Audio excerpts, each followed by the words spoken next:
For the next week I'm eating nothing but frozen £1 Iceland meals to see if paying just £1 a meal is worth spending less in my weekly food shop. I am ready to get hurt again. The rules are, number one, I only have a maximum of £1 to spend per meal, which means my full budget is £21, and number two, I have to eat at least 3 different products a day. Specifically, we're going for their £1 range, that colourful one with the pictures on it where everything costs just £1.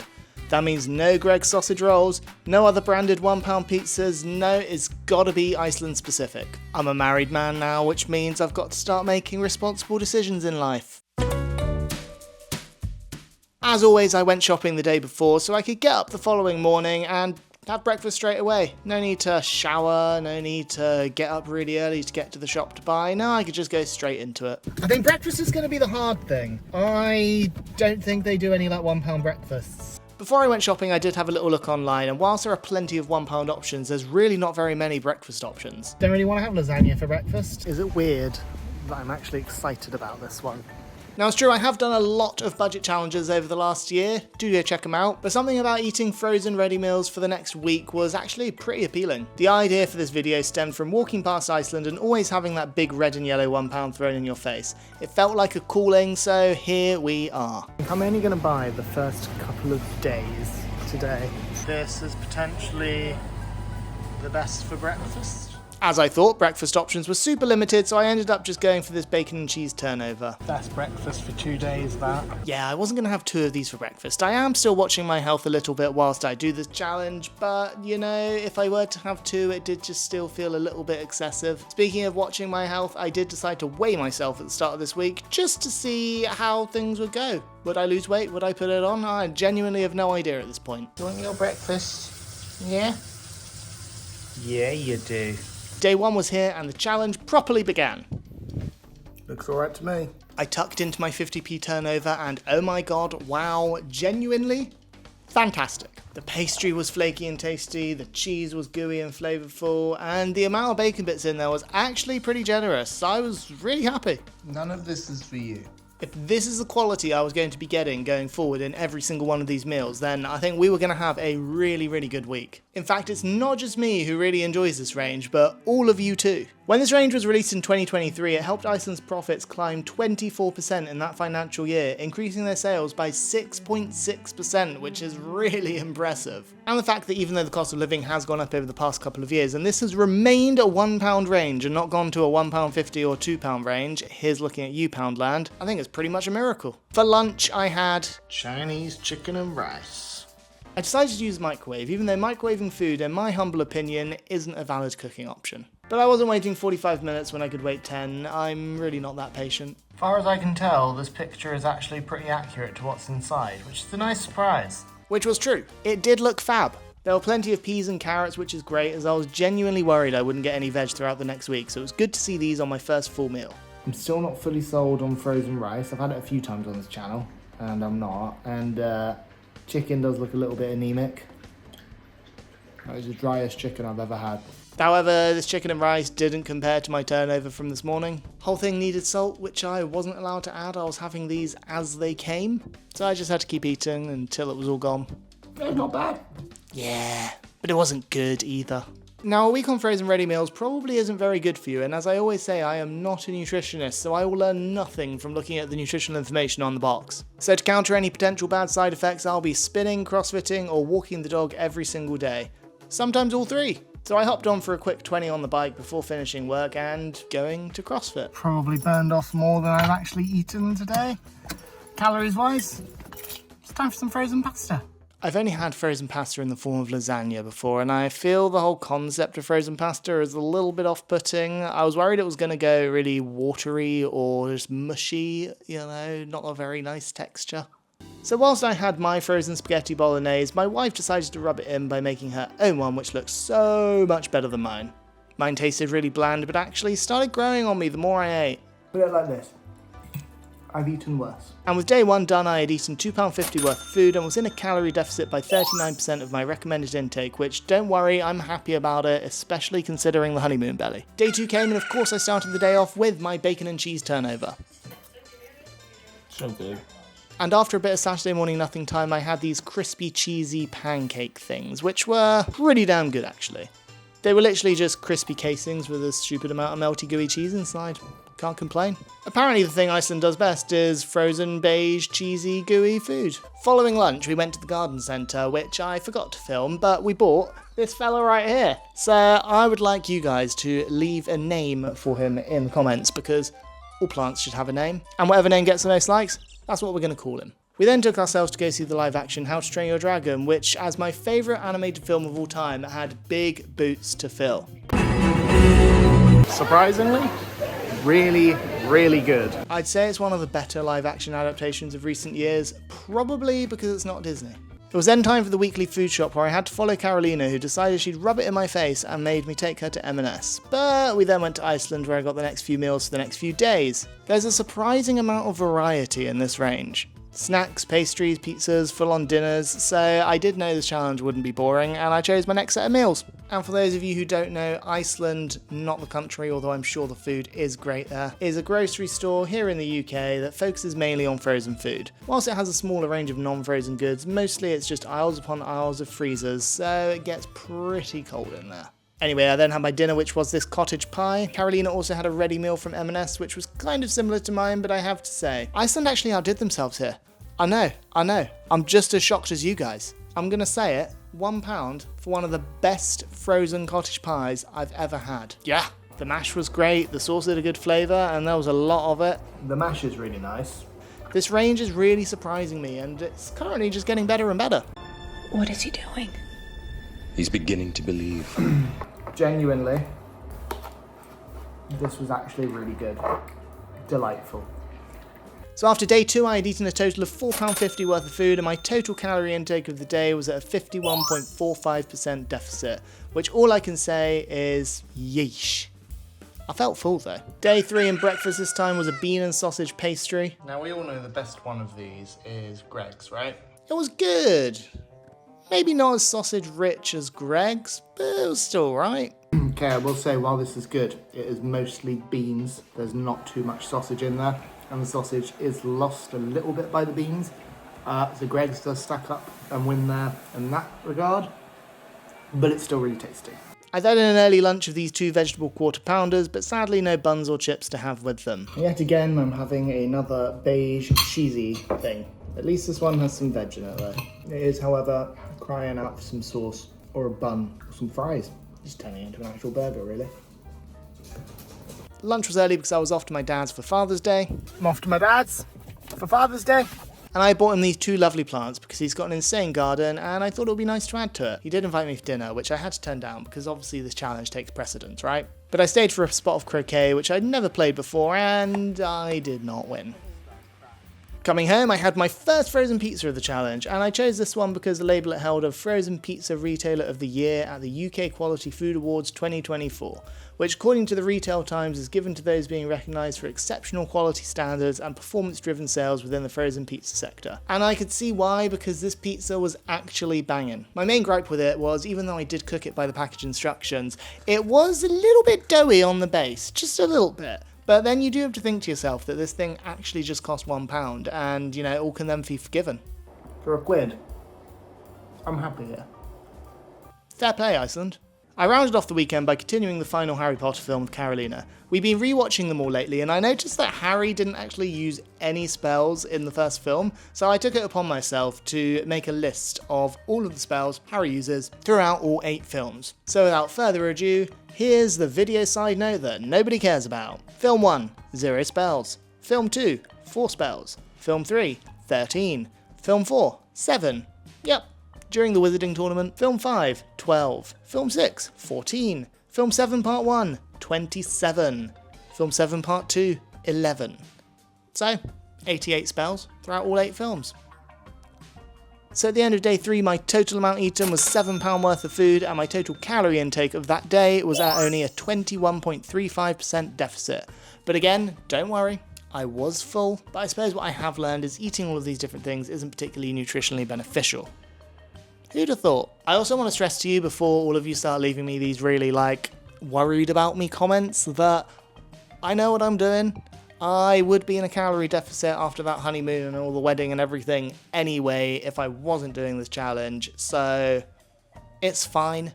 Don't leave comments saying, oh Sam, I'm worried about you should eat more. It's fine, I'm good, I promise you. Day 4 and I went sweet for breakfast this time. I don't want the same breakfast 2 days in a row again, so mixed berry turnover for breakfast. My first couple of bites was just pastry, but it was that good pastry that I was beginning to love from Iceland, and then I finally got into the jam. Very, very sweet, but quite nice. Definitely feels more of a dessert than breakfast, but actually kind of nice to not be having savoury for breakfast. It did feel like having a dessert for breakfast, but currently it was probably my least favourite breakfast so far. I've changed my mind. That was bloody lovely. Oh, sorry, I didn't see this clip. Let's call it second best. What's positive, if you can see it as positive, is that's left seeds in my teeth, which tells me that's real fruit. To counteract my healthy breakfast, I ate something not so healthy for lunch. I genuinely feel like I made a mistake for this lunch. It's toad in the hole. I'm about to eat Yorkshire pudding and sausage with no gravy. So, yeah, wish me luck.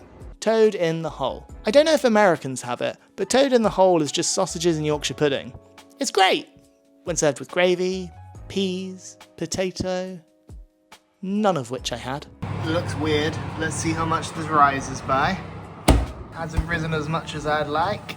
It was a bit of a sorry sight, but beggars can't be choosers, and I wasn't going to complain too much about a meal that only cost £1.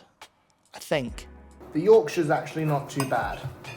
The issue lies in the sausages, which have quite literally zero flavour.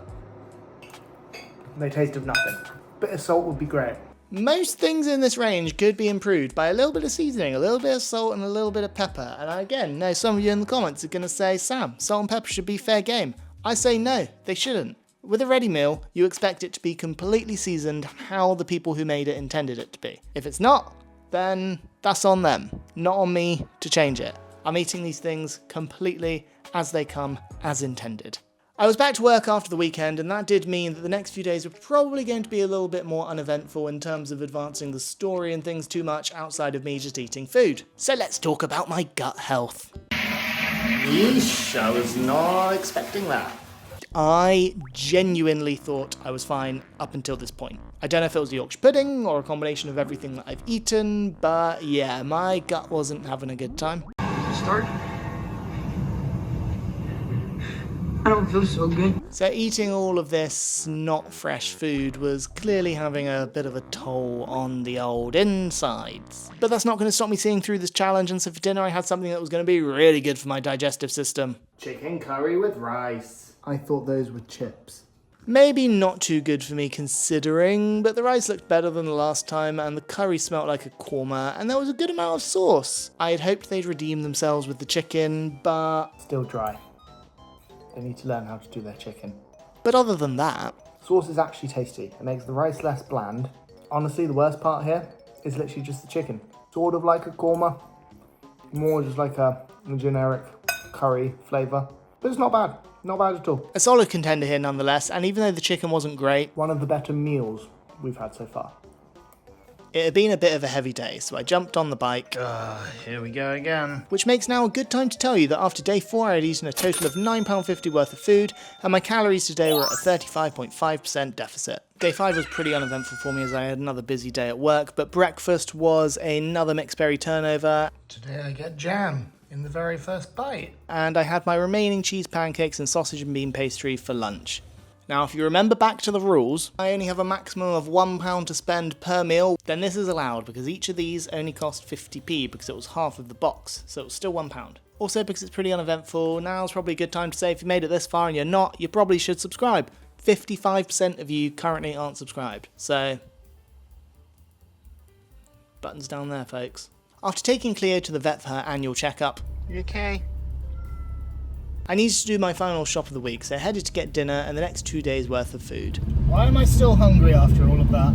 I know this sounds weird, but I've been wanting to finish this challenge on the meal that I feel will probably make me the most sick for £1, the Iceland fish pie. But since Saturday, they'd all sold out. I'm gonna have to check back. I've bought everything that I need except for the last night's dinner. I told you this range was popular, and I tell you what, I was starting to understand why. Maybe the fish pie would actually be great and change my life. I don't know. For dinner this evening, I decided to trust that their mac and cheese would be as good as all of the other cheese products I'd tried. Kind of like spaghetti bolognese. The more I eat it, the more I actually kind of enjoy it. I don't know if my food standards have just gone down the last 5 days. Still doesn't taste that cheesy, but it's still nice. Day 5 was now over and I'd eaten another £2.50 worth of food, bringing our total to £12, and today I did slightly better on hitting my target calories with only a 28.15% deficit. Day 6 and I tried something new for breakfast, these apple and custard turnovers. I mean, with the custard in them, really does kind of feel like going for breakfast this time. It was so filled with custard that it was more custard than apple. But it was great. Probably not an intended breakfast item, but hey, I enjoyed myself. Again, another boring work day, but I did manage to get out to check for the fish pie again. Still no luck. Hopefully tomorrow. I have a backup if I can't get it, but I really want it. When I got home, my lunch was these 2 pizza subs. The amount of times I've burnt my mouth in this video, I'm sure I'm about to do it again. I like this. The bread is crusty and not doughy. It's the same pizza sauce, it's the same pizza cheese, the pepperoni is nice. I'd say this is better than the pizzas, and that's just from one bite. They also do these in just like a cheese flavour, so it's just cheese or pepperoni. I'm glad I got the pepperoni. And then dinner was these 2 lamb and mint pies. It was a bit more veg for me again, as they had peas in them. I would absolutely recommend these. Blow your mind for the price. They were good. They were good. They were good. I'm excited for a walkies. Should we go on a walk? I've also just realised how much pastry I've eaten this week. I hope I don't puff up. Yeah, I realised how bad that was as soon as I said it. I'll see myself out. Penultimate day and my total food eaten was now at £14.50, so I was 100% going to come in under budget here. And my calorie intake was actually my most filling day yet, with only an 18.8% deficit. Neat! And finally, the final day was finally here. It had been a long road and I was so looking forward to eating something fresh once this was all done. But before all that, I had my apple and custard turnover for breakfast. These are better than the berry ones. Just look how filled they are. And I went back to Iceland to try again for that elusive fish pie. The aisle is being restocked as we speak. That could mean fish pie. Alright, so I just spoke to the guy who was restocking and he said they've been waiting on a delivery, which includes a fish pie. It should be there any second, so I think I'm just going to come back at lunchtime and try my luck. With no luck, I headed home and I smashed this thin crust cheese garlic bread. It was just dripping garlic butter, but it looks damn good. Potentially, it looks a little better than the pizza actually. Probably so much worse for me, but that is so much nicer than the pizza. I will be buying this again. Yeah, honestly, it would be nice to eat a little bit healthier. And for the second time today, it was now back to Iceland to try and find that damn elusive bloody fish pie. I should have just bought it when I had the chance the other day. I'm an idiot. So happy. I had a look at the back of it and it seemed this fish pie was only 15% fish. Alaskan pollock nonetheless. So yeah, pollock pie time. Well, it's got nice piping work. And look, even a little bit of breadcrumbs on the top. I mean, it did sell out very, very quickly, didn't it? We're just going to get right in there. Mash is very creamy again. If it's the same mash as in the cottage pie, we're in for a winner. Yes, it's reconstituted potato, but it's creamy and it's tasty. The sauce is nice as well. I think I've got a piece of fish. It's fish. It doesn't have all the mixtures of seafood in it like a proper fish pie. It's nothing to write home about, but I'm still pleasantly surprised. So that was it. My full week eating £1 frozen Iceland meals for me? For you? For... I don't know why really, but it was cheaper than my normal food shop, so that's a win. I can now reveal my final totals being £17 worth of food eaten, meaning I came in £4 under budget, and my total calorie intake for the week, that's total, was a 31.37% deficit. Which honestly isn't too bad. And I know if you've stuck to the end here, you are dying to find out whether I've lost any weight or not. Hey, we've lost about 1 kilo. Do I have a takeaway from this video? Not really. Some frozen meals are good, some frozen meals are bad. But I mostly just miss fresh food. And one last thing, I have started a Patreon, link in the description below. If you want to support me someday going full time and get videos a day early, polls, fun, chatting to me, all of that kind of thing, then join my current patrons, Dan and Zach. And I promised Zach I'd give a shout out to his girlfriend Hannah for being one of my first paid patrons. So, hi Hannah, thanks for watching these silly little videos. Finally guys, in next week's video, I'm going to be eating more food. So yeah, look forward to that.